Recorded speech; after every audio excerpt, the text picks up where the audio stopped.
हाँ जी बेटा, good morning, good afternoon. कैसे हैं सारे? सब बढ़िया, all good.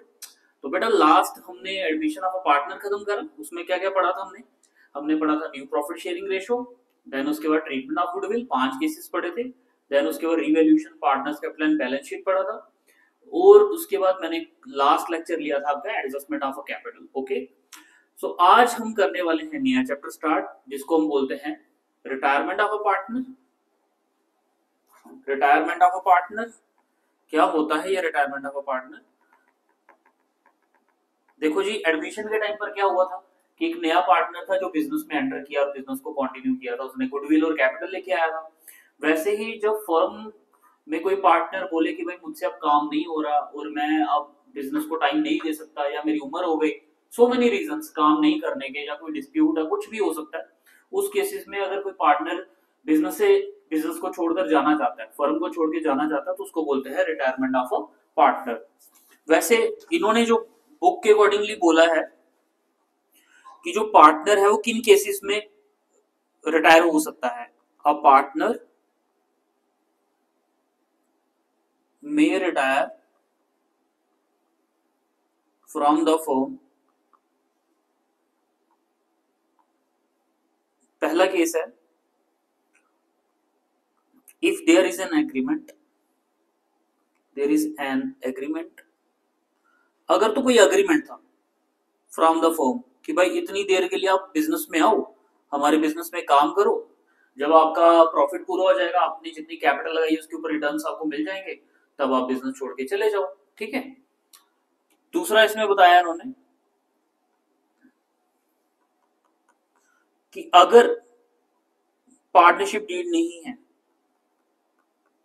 In the absence of partnership deed, उस केस में क्या होगा, सारे के सारे पार्टनर्स अग्री करने चाहिए।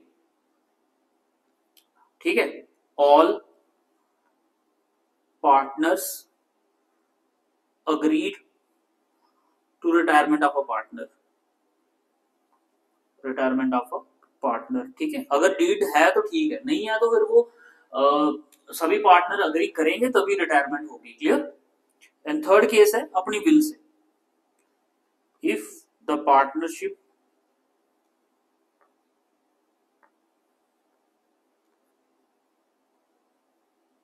Partnership is at will, is at will, तो वो नोटिस दे सकते हैं by giving notice, notice writing में, रिटर्न में। ठीक है। To the remaining partners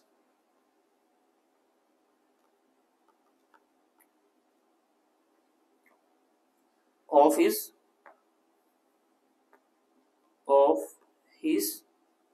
decision to retire, decision to retire. तो बेटा तीन चीजें देखी हमने, तीन केस देखे जिसमें पार्टनरशिप रिटायर, मतलब पार्टनरशिप में रिटायरमेंट आ सकती है। एक तो अग्रीमेंट, अगर कोई पार्टनर आया था बिजनेस में कंटिन्यू किया था, उसने एक अग्रीमेंट किया था कि मैं इतने देर के लिए बिजनेस में काम करूंगा। दूसरे में अगर कोई अग्रीमेंट नहीं हुआ और बंदा जो बिजनेस का पार्टनर है वो बिजनेस को छोड़ के जाना चाहता है, तो उस केस में वो क्या करेगा, पार्टनर्स की रजामंदी से ही जा सकता है। तीसरा, पार्टनरशिप अगर विल से हुई है, अपनी मर्जी से आया था और वो नोटिस देके फर्म से जा भी सकता है। तो बेटा एडमिशन के टाइम पे भी रिकॉन्स्टिट्यूशन हुई थी पार्टनरशिप फर्म की, और अब रिटायरमेंट के टाइम पे भी रिकॉन्स्टिट्यूशन होगी। जब एडमिशन हुई थी तो पार्टनर अपने साथ कैपिटल गुडविल लेकर आया था और उसने एक हिस्सा लिया था बिजनेस में ना, जिसको क्या बोलते हैं, new profit sharing ratio, profit share लिया था उसने। वैसे ही अब रिटायरमेंट जब होगी तो जो पार्टनर जो जो लेके आया है वो चीजें वापस लेकर जाएगा, मतलब कैपिटल भी और गुडविल भी उसको वापस देनी पड़ेगी। क्लियर। प्लस जो उसका शेयर था, अब वो क्या करेगा, वो अपने साथ लेकर जाएगा, मतलब शेयर तो देकर जाएगा बट उस शेयर के अकॉर्डिंगली वो अपनी गुडविल और कैपिटल लेके जाएगा।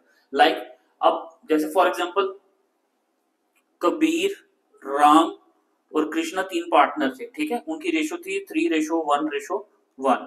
तो कबीर कहता है कि भाई मेरी उम्र हो गई, मैं काम नहीं कर सकता, अब मैं रिटायरमेंट ले रहा हूं। तो कबीर अगर बिजनेस से चला जाता है, ठीक है, तो ये क्या होगा, जो कबीर का शेयर है ये किनको जाएगा, राम और कृष्णा को, है ना। राम और कृष्णा को चला जाएगा। तो वैसे ही ये दोनों क्या, पहले एडमिशन के केस में क्या होते थे, ओल्ड पार्टनर क्या होते थे बेटा, ओल्ड पार्टनर उसमें सैक्रिफाइसिंग होते थे, तो इसमें क्या हो जाएंगे, गेनिंग। जब पार्टनर आया था तो अपना शेयर सैक्रिफाइस करना पड़ा था, जब पार्टनर जा रहा है तो उसका शेयर हम गेन करेंगे, दैट्स इट, यही कॉन्सेप्ट है। क्लियर हो गया आपको?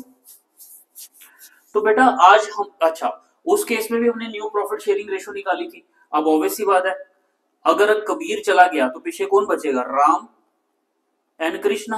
अब बिजनेस किनको कंटिन्यू करना पड़ेगा, अब जो बिजनेस है वो किसको कंटिन्यू करना पड़ेगा, ठीक है, वो किसको कंटिन्यू करना पड़ेगा, राम और कृष्णा को। समझ आ गई बात? तो अल्टीमेटली इन दोनों के बीच में क्या निकलेगी, अब न्यू रेशो। अब इन दोनों की न्यू रेशो बनानी पड़ेगी। फिर जो गुडविल उसको पे करनी है, कबीर को गुडविल देनी है, ठीक है, वो भी कौन पे करेंगे, राम और कृष्णा। तो फिर वो किस रेशो में जाएगी, जिस शेयर में वो गेन कर रहे हैं, तो गेनिंग रेशो में ही गुडविल को बांटेंगे। प्लस इस केस में हमने क्या करा था, चलो गुडविल की बात बाद में करते हैं, सबसे पहले हम देखते हैं कि रिकॉन्स्टिट्यूशन जब फर्म होगी दोबारा से तो उसमें न्यू रेशो कैसे निकालेंगे हम। तो इसमें कौन कौन से टॉपिक्स पढ़ने हैं, इसमें हमने कौन कौन से टॉपिक्स पढ़ने हैं बेटा, टॉपिक्स टू बी कवर्ड। तो इसमें हम पहला टॉपिक वही पढ़ेंगे, new profit sharing ratio and gaining ratio, ठीक है। दूसरा टॉपिक इसमें पढ़ेंगे हम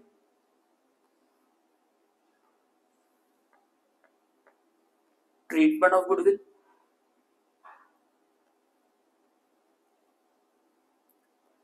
थर्ड टॉपिक पढ़ेंगे इसमें हम वही वाला जो हमने पढ़ा था, जब पार्टनर आया था तब भी रिवैल्यूएशन हुई थी एसेट्स की, है ना, revaluation of assets and liabilities, partners capital account, capital account, loan account सीखेंगे इसमें हम, ठीक है, इकट्ठा इसलिए लिख रहा हूं क्योंकि इकट्ठा ही करेंगे इसको, एंड बैलेंस शीट, ठीक है। और लास्ट टॉपिक इसमें हम करेंगे एडजस्टमेंट ऑफ कैपिटल, जो पीछे भी पढ़कर आए हम। तो आज हम दो टॉपिक खत्म करने की कोशिश करेंगे, एक तो हम न्यू रेशो करेंगे प्लस ट्रीटमेंट ऑफ गुडविल करेंगे। तो करें स्टार्ट फिर बेटा हम, चलिए। तो बेटा इसमें न्यू रेशो निकालने का जो फॉर्मूला है उसको डिस्कस कर लेते हैं पहले हम।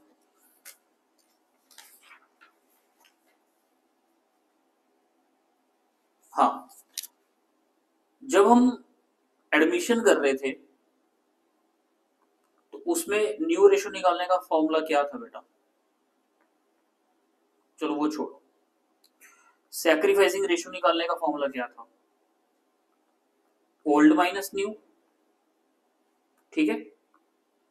अब हमने क्या करना है, रिटायरमेंट,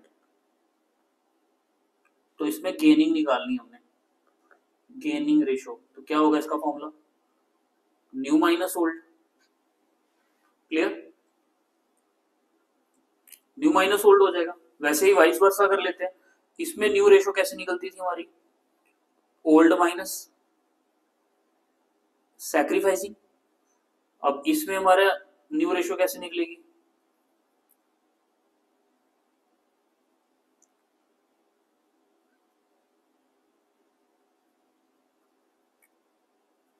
शाबाश, ओल्ड, अच्छा इसी का रिवर्स कर देंगे हम,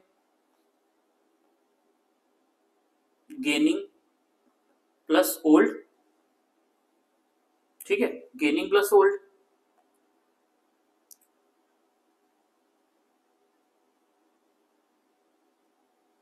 ठीक है। तो गेनिंग प्लस ओल्ड हो जाएगा हमारा रिटायरमेंट के केस में। तो ज्यादा कुछ मुश्किल नहीं है, बस हमने जो वहां पे माइनस होता था यहाँ पे प्लस हो जाएगा, ठीक है। तो चलिए फिर करते हैं स्टार्ट। अब इसमें फॉर एग्जाम्पल केस वन है हमारे पास, केस वन क्या है बेटा, अगर लिखा है इन्होंने when a partner retires and the new profit sharing ratio among the remaining or continuing partners is not given। ठीक है, तो उस केस में क्या करेंगे हम,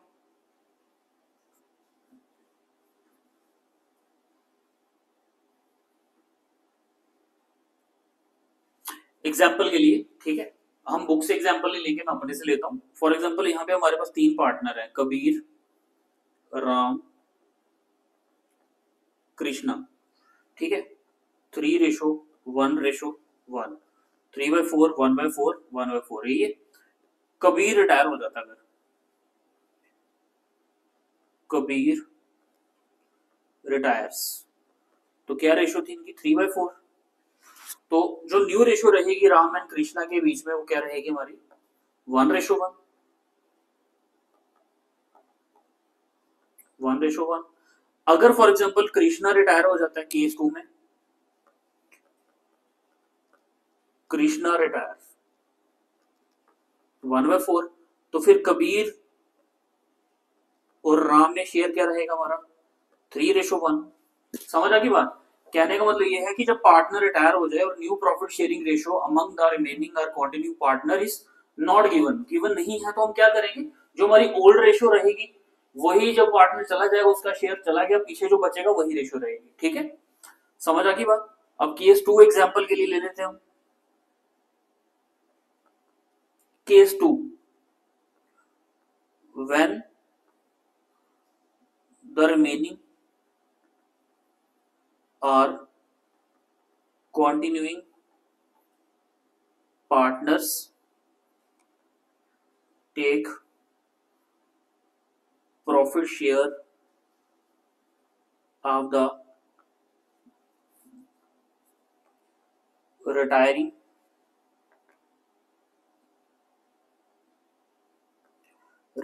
partner in an agreed ratio।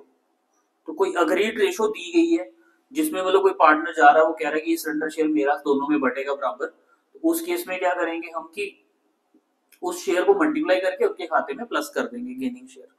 एक एग्जांपल कर लेते हैं, उससे थोड़ा आइडिया हो जाएगा। ऊपर वाला तो क्लियर हो गया ना आपको, ठीक है। चलो दोनों की ही मैं एक एक एग्जांपल करा देता हूं। जैसे इन्होंने बोला है example 1, Sachin, Kapil and Dilip were partners sharing profits in the ratio 1/2, 2/5 and 1/10. Find the new ratio of remaining partners।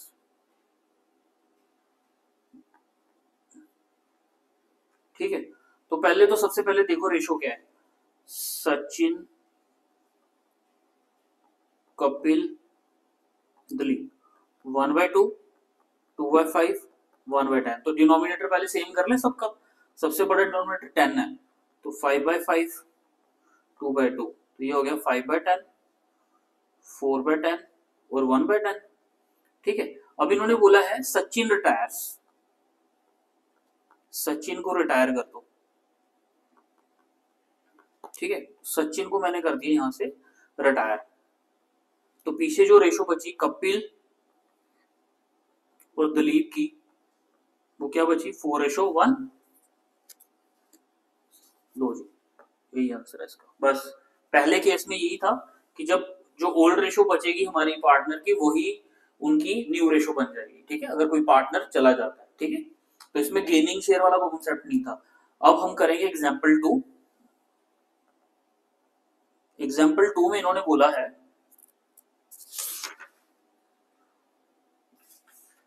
एक अच्छा सा क्वेश्चन लेते हैं कोई,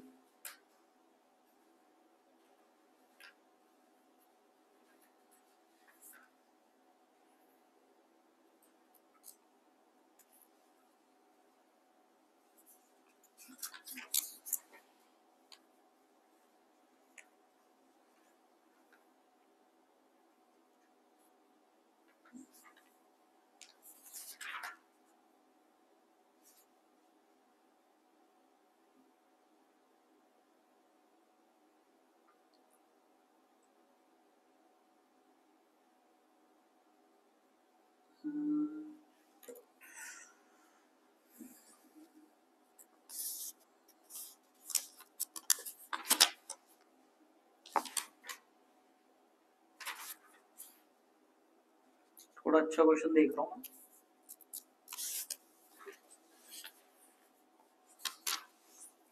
हाँ मिल गया क्वेश्चन नंबर 12 है आपकी बुक से।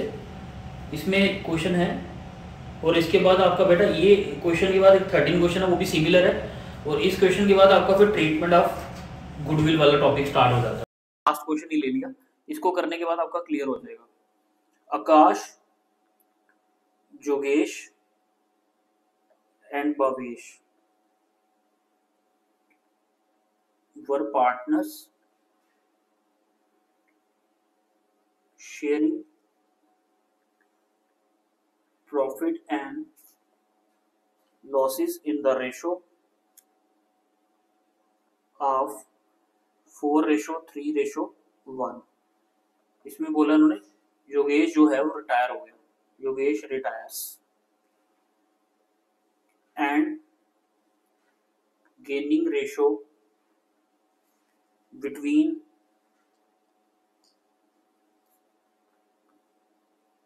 आकाश एंड भावेश इज 4:5। ठीक है, calculate new ratio, calculate new ratio. Clear?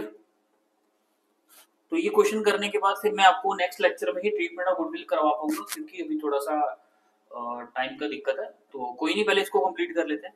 देखो, आकाश, योगेश और भवेश 3 पार्टनर है, 4:3:1, 4/8, 3/8, 1/8। इसमें योगेश रिटायर हो गया। ठीक है, योगेश रिटायर्स 3/8। ठीक है, अब ये बोला उन्होंने कि जो गेनिंग रेशो बिटवीन आकाश और भवेश की दी हुई है वो कितनी दी है, 4:5। ठीक है, तो जो गेनिंग शेयर है इनका वो इनकी क्या कर देंगे हम, ओल्ड रेशो में मल्टीप्लाई। ठीक है, मतलब जो गेनिंग शेयर है वो हम पहले गेनिंग शेयर निकालेंगे, सॉरी, इस क्वेश्चन में, क्योंकि गेनिंग रेशो में गिवन है। तो जो रिटायर हो रहे हैं ना वाई, तो पहले हम क्या करेंगे, इनकी गेनिंग शेयर को मल्टीप्लाई करेंगे योगेश के शेयर के साथ, जो हम एडमिशन के टाइम पे सैक्रिफाइसिंग रेशो निकालते टाइम भी करते थे। तो ऐसा लिखेंगे हम, प्रॉफिट एक्वायर्ड बाय आकाश 3/8 योगेश का था, उससे उसने कितना लिया, 4/9। मल्टीप्लाई किया तो आ गया हमारे पास कितना, 12 और इसको सॉल्व करेंगे तो आ गया हमारे पास, ये आता है 4 पे, ये आता है कितने पे, 24। ठीक है, उसके बाद profit share acquired by Bhavesh 3/8 multiply कितना था उसका, 5/9। तो ये कितना आ जाएगा, 15/2। इसको सॉल्व करेंगे तो आ जाएगा हमारे पास 5/24। ठीक है, तो अब हम क्या करेंगे, आकाश का न्यू शेयर निकालेंगे। आकाश न्यू शेयर, तो 4/8 इसका अपना ओल्ड था, तो नया कितना आया, 4/24। LCM 24, 3 4 12 plus 4 16, 16/24। वैसे ही हम किसका निकालेंगे, भावेश का न्यू शेयर 1/8 इसका अपना था, निकाला कितना, 5/24। LCM 24, 3 plus 5 8/24। तो कितना आ गया हमारे पास, 16:8 न्यू रेशो। अगर इसको हम सॉल्व कर लें तो 2:1।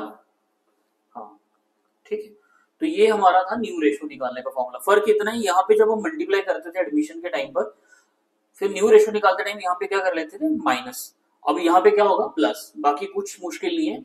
गेनिंग शेयर निकाला पहले हमने, गेनिंग शेयर के बाद हमने ओल्ड प्लस गेनिंग कर लिया, और ऑटोमेटिकली न्यू रेशियो निकल गई हमारी। समझ आ गया आपको? ठीक है बेटा, तो चलिए फिर मिलता हूं मैं आपको नेक्स्ट लेक्चर में। बाकी आज के लिए इतना रखो, और जो प्रैक्टिस वाले क्वेश्चन है वो सॉल्व करने की कोशिश करो।